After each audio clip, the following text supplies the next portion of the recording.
प्रदीप कुमार, आप देख रहे हैं पॉलिटिकल आइडिया। मित्रों, पॉलिटिकल आइडिया के आज के इस अंक में आप सभी दर्शकों का बहुत बहुत स्वागत है। मित्रों, आज हम प्रतिदिन की तरह किसी न किसी राजनीति से जुड़े हुए समाचार का विश्लेषण करते हैं।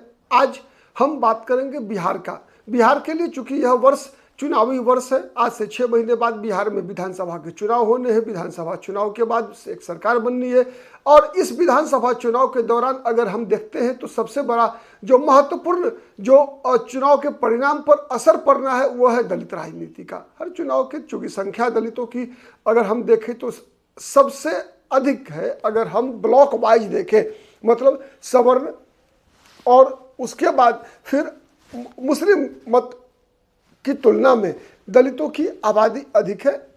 अगर हम इसका अन्य वर्ग देखें तो फिर अति पिछड़ा और पिछड़े वर्गों की संख्या आती है।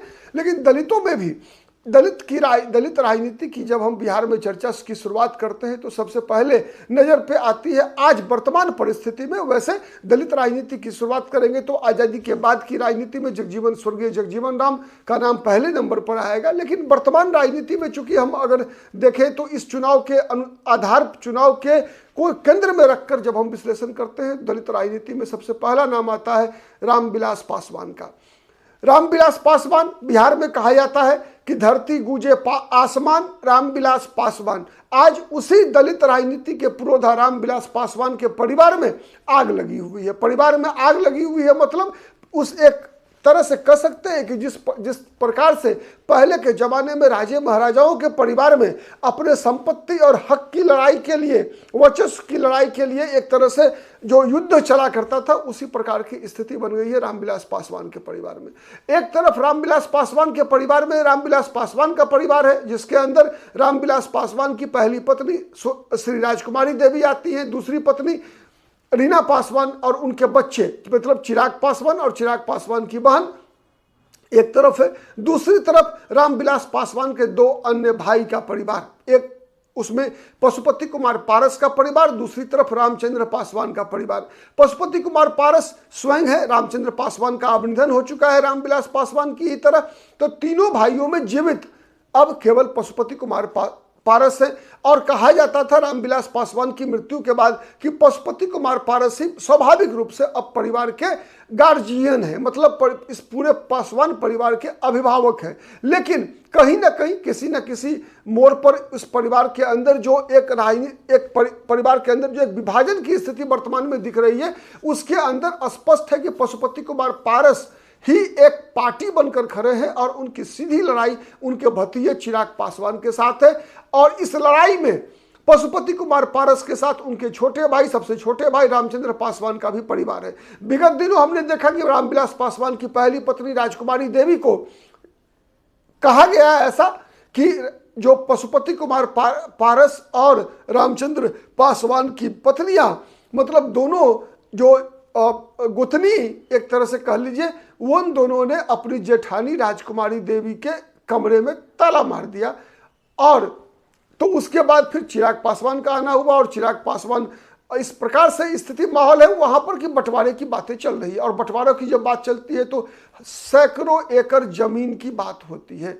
तो एक सबसे पहला महत्वपूर्ण सवाल यह है कि सैकड़ों एकड़ जमीन का मौजूद होना रामविलास पासवान के परिवार में दलित राजनीति के सबसे बड़े वर्तमान पुरोधा परिवार के अंदर एक बहुत बड़ा समाचार बनकर खड़ा होता है।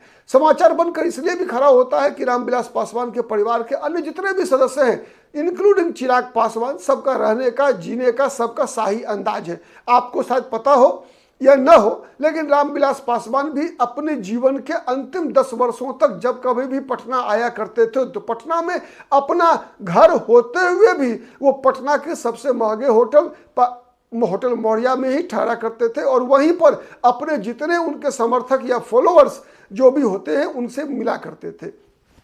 तो बात एक है, एक तरफ ये है। दूसरी तरफ चिराग पासवान को भी देखिए तो चिराग पासवान भी अपने शरीर में चाहते तो हैं कि वो बिहार की राजनीति के बहुत बड़े सितारा बनकर उभरे। बिहार की राजनीति में उनका भी सपना है कि बिहारी फर्स्ट मतलब बिहार का मुख्यमंत्री बनने के बारे में भी चिराग पासवान यदा कदा सोचा करते हैं, लेकिन सवाल ये उठता है केवल सोच लेने से क्या कोई बिहार का मुख्यमंत्री बन सकता है? क्या सोच लेने से क्या उसका समाज के लोग केवल उसके पीछे जा सकते हैं? सवाल ये है, सवाल ये पूछा जाना चाहिए कि क्या इन राजनेताओं के लिए आज उनके व्यक्तिगत संगठनों में भी क्या राजतांत्रिक व्यवहार, क्या रहने का, जीने का, जनता से मिलने का शाही अंदाज नहीं है? और जब तक ये शाही अंदाज इनके अंदर विद्यमान है, क्या इन लोगों ने लोकतंत्र में अपना एक मुकाम बनाने के बाद, वो मुकाम दरअसल रामविलास पासवान के कारण बना, लेकिन और रामविलास पासवान के परिवार के अन्य सदस्यों को तो बना बनाया मिला, और बना बनाया मिला तो फिर उनके अंदर जो एक सामंतवाद है, जब कभी भी इस प्रकार की बातें होती है रामविलास पासवान के परिवार के अंदर, जिस प्रकार की बातें निकल कर आ रही है कि मेरा हक तेरा हक, मेरा हक तेरा हक, मतलब किस पर हक? जनता पर हक, जनता की संपत्ति पर हक, जनता की सत्ता पर हक। तो अगर जनता की संपत्ति, जनता के मन और जनता की सत्ता पर हक की बात करते हैं तो यही तो सामंतवाद है। इसी के खिलाफ तो समाजवादी आंदोलन खड़ा हुआ था देश भर के अंदर। इसी के खिलाफ तो जो ये मतलब जो वामपंथ इसे हम कहते हैं, कम्युनिस्ट आंदोलन कहते हैं, उसी के खिलाफ तो शुरुआत हुई थी।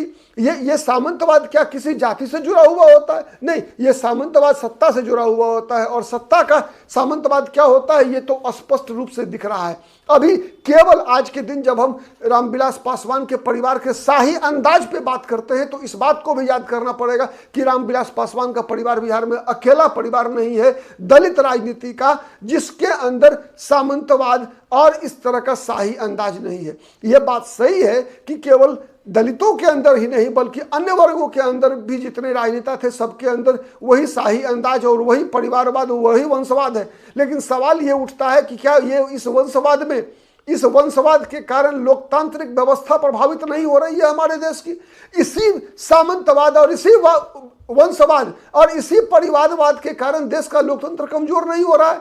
क्या ऐसे लोग जो कभी भी सड़क पे चलकर अपने व्हाइट शर्ट्स में, अपने कुर्ता में मिट्टी नहीं लगाना चाहते, क्या वो मिट्टी लगे हुए व्यक्ति के साथ जुड़ सकते हैं? हाँ, फोटो खिंचा लेना, फोटो सेशन कर लेना ये एक अलग विषय होता है, शूट करा लेना, मीडिया में दिखा देना ये अलग विषय है, लेकिन क्या उनके साथ उनकी सोच, उनकी मानसिकता से उनका व्यवहार जुड़ सकता है? और क्या वो ऐसे लोगों का जिसकी आबादी इस देश में 85% है, क्या ऐसे 85% आम लोगों का वो प्रतिनिधि बनने के पात्रता रखते हैं? यह सवाल सबसे बड़ा है। और इस सवाल को हमने दलित राजनीति से इसलिए जोड़ा कि समाज का सबसे पिछड़ा वर्ग अगर कोई वर्ग है तो वह दलित समाज है। आज आप केवल रामविलास पासवान की बात ही नहीं, उनसे पहले चलते हैं जगबाबू जगजीवन राम के परिवार की, उनके परिवार से भी वही स्थिति है। मीरा कुमार है, मीरा कुमार के बाद अंशुल अभिजीत, उनका पुत्र भी राजनीति में है। ठीक है, राजनीति में ही नहीं है बल्कि इस बार लोकसभा का चुनाव भी लड़ा।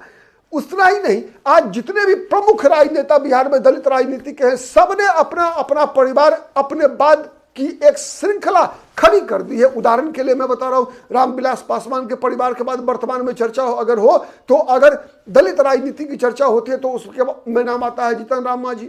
जीतन राम मांझी का वंशवाद देख लीजिए। जीतन राम मांझी खुद केंद्र में मंत्री है, बेटा संतोष कुमार सुमन बिहार में मंत्री, बहू बिहार विधानसभा की सदस्य, समधन बिहार विधानसभा की सदस्य। क्या हाल है यार। जनता दल यू की बात देख लीजिए आप।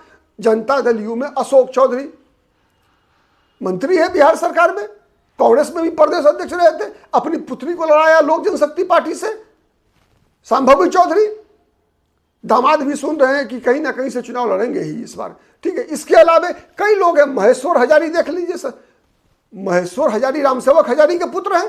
तीसरी पीढ़ी उनकी परिवार से ही तीसरी पीढ़ी भी राजनीति में आ चुकी है। इस बार लोकसभा का चुनाव लड़ा था संभवी चौधरी के खिलाफ।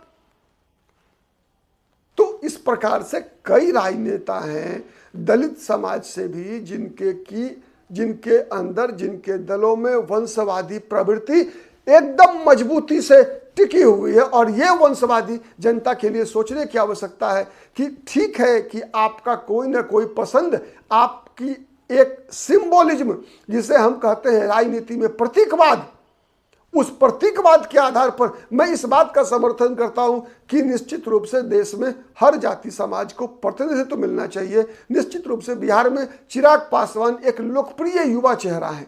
लेकिन क्या चिराग पासवान को अपनी जो रहने का, जीने का, जनता से जुड़ने का जो तरीका है उसको बदलने की आवश्यकता नहीं है? चिराग पासवान निर्विवाद रूप से, अगर हम किसी एक व्यक्ति की अगर मतदान करा ले कि सबसे लोकप्रिय दलित नेता कौन, तो निर्विवाद रूप से चिराग पासवान आज दलित समाज में नेतृत्व करने वालों की श्रेणी में सबसे पहले नंबर पर आएंगे। लेकिन क्या उनका रहने का, जीने का, बातचीत करने का, व्यवहार का, सक्रियता का अंदाज शाही नहीं है? क्या इस शाही अंदाज के सहारे कभी वो बिहार के मुख्यमंत्री बन सकते हैं? और अगर बन भी गए तो क्या अपने समाज और बिहारी फर्स्ट की जो बात करते हैं, क्या उसको बिहार की धरती पर जो सपना दिखाते हैं वो लोग, क्या उस सपने को साकार करने में, सच करने में सक्षम है ये दलित राजनीति? आज के लिए इतना ही, फिर हम किसी अन्य मुद्दे पर मिलेंगे। तब तक के लिए बहुत बहुत धन्यवाद। जय हिंद, जय भारत।